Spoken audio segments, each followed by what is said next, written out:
Pakistan is a state that is teetering on the brink of failure. And everybody is worried about it because you happen to have nuclear weapons. If you had no nuclear weapons, nobody would care. I am always puzzled because I know of no big Chinese company that's actually making money. I think you are not yet performing up to potential because of bottlenecks within India.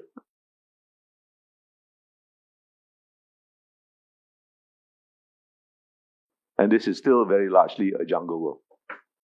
I think that era is past. It cannot be recreated. The kind of generous American policies that we associated with American foreign policy for 40 years after the end of the Cold War, those were artifacts of a particular period of world history that is not going to be recreated.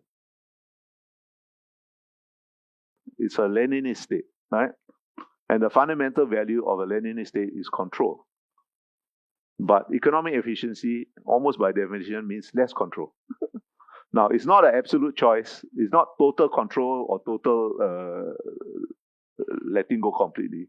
It's a new balance. So I happen to think that China is betting too much on high tech. It's done very well in high tech, but I think it's betting too much. I am always puzzled because I know of no big Chinese company that's actually making money. A few, Alibaba, Tencent, and all that, they're making money. All the EV countries, the battery companies, they are not making money. I asked an Indonesian friend who is in the coffee business. He's puzzled how they can be making money. By his calculations, every cup of coffee they sell, they lose money. But that's just one example, Or there's this kind of involution. It cannot go on forever.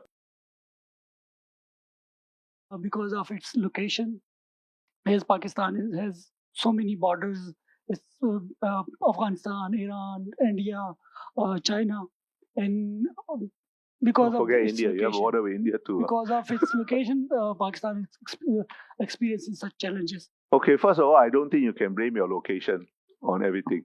That's an excuse. All right. The fact is, Pakistan, from the very beginning of Pakistan, has been mismanaged terribly, right? And I don't see any solution. The military is both part of the problem and what holds the country together. Your civilian politicians are a waste of time. All of them, regardless of party, right? I tell you a story, right? 1991, I was still in the service. Some Pakistanis hijacked a Singapore airliner. Do you remember? Do you know that? They were not very good hijackers because they allowed us to park the airliner in the precise spot that every airport prepares for hijack, so we can fix up things and have a look what's inside. Now, we never quite knew what was their demand, except that they wanted to talk to Benazir Bhutto, who was then out of power. She was in her estate in the Sindh. And it was my duty, as in the team, to try and get in touch with her. And with the help of the Pakistani High Commissioner, I got in touch with her. She was not in Islamabad. She was in Sindh, somewhere, family estate, right? And it was in the middle of the night. It was around 3 or 4 o'clock in the morning. So finally, with the help of the Pakistani High Commissioner, this don't write, I got in touch with her, or at least her house.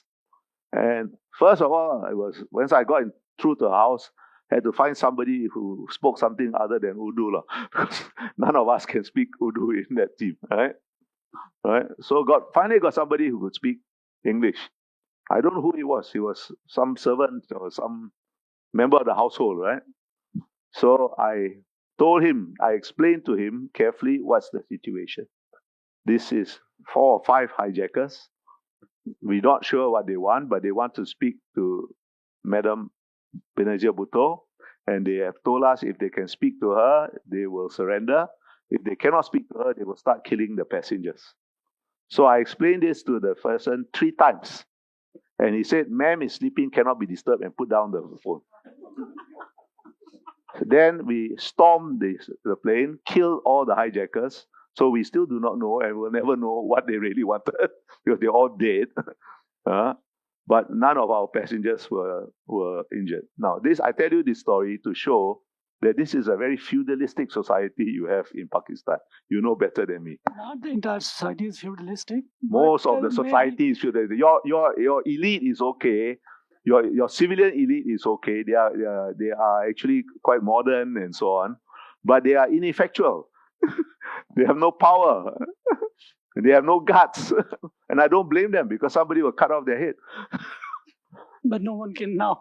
Not unfortunately, unfortunately. But anything, according to my knowledge, everything is happening because of the Afghanistan. You can't blame everything on other people. Afghanistan and other countries are also behind, so happening.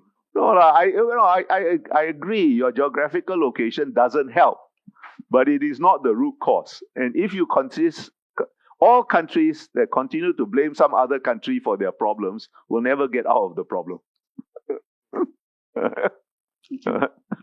It doesn't matter where you're located. Pakistan is a state that is teetering on the brink of failure. All right?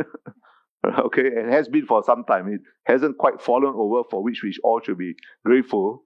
But the diplomatic success doesn't change that fundamental reality. And I don't think the US is going to lift whatever restrictions in totality it has on Pakistan, because the fact is Pakistan is a hotbed of all kinds of strange groups that are not necessarily working for US interests. Pakistani military was very agile and very successful. That, we have to give them credit. But that diplomatic success don't feed people. That's the hard reality. Pakistan's problems are not diplomatic. Pakistan's problems are much more fundamental within Pakistan, right? Mismanagement of the economy, letting various jihadist movements get out of hand, right? And if you don't fix those problems, you're always going to be teetering on the brink of state failure. And everybody is worried about it because you happen to have nuclear weapons. If you had no nuclear weapons, nobody would care. You are playing such a role, not in a very decisive way, because you have your own problems, and your focus ought to be the Indian Ocean. But you are playing, you have the, what is it called? I think it's Exercise Malabar. Mm-hmm. Every other year is in the Pacific, and then it's in the Andaman Sea. You are selling certain kinds of weapon systems to Philippines, among other countries. And you are a big market. So I think you're playing that role, but I don't think you are going, and you will play more of such a role, right? But I don't think you are going to be a substitute for the US, for example.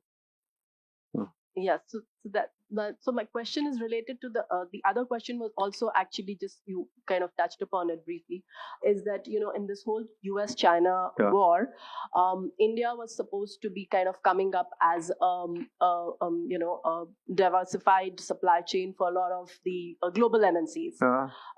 Do you think that we have come, because this has been going on for a while, do you think that we can still be there at all?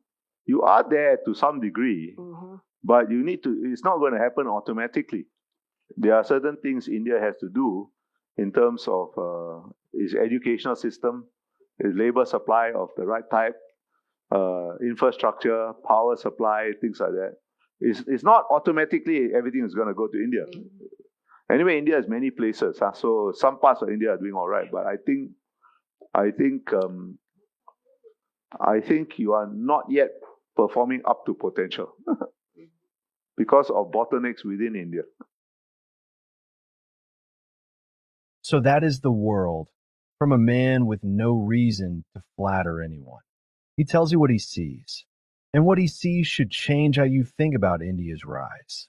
China, the country the West spent 2 decades calling the inevitable number one. His verdict is brutal. A Leninist state that cannot loosen control without losing control, betting everything on high tech, with barely a single big company that actually makes money. That is not a superpower ascending. That is a system running out of road. Then Pakistan, not an enemy to fear, but a state teetering on the brink of failure, mismanaged from the beginning, its politicians a waste of time, watched by the world for one reason only, the bomb. And when its own journalists tried to blame India, Kausikan refused. You cannot blame your location. That is an excuse. And in India, notice he does not flatter India either. He is blunt about the bottlenecks, the schools, the labor, the power. But hear what he is really saying. India is not stuck like China. It is not failing like Pakistan. It is the one major power still on the way up, held back only by problems it can actually fix. The rival the West swore would bury India is turning inward. The neighbor that built its whole identity on hating India cannot feed its own people, and India is still climbing. That is the honest verdict of a neutral heavyweight. Not that India has arrived, but that it is the only one of the three still rising. The century is not being handed to India. It is being built. And the day India clears its own bottlenecks, nothing stands in its way.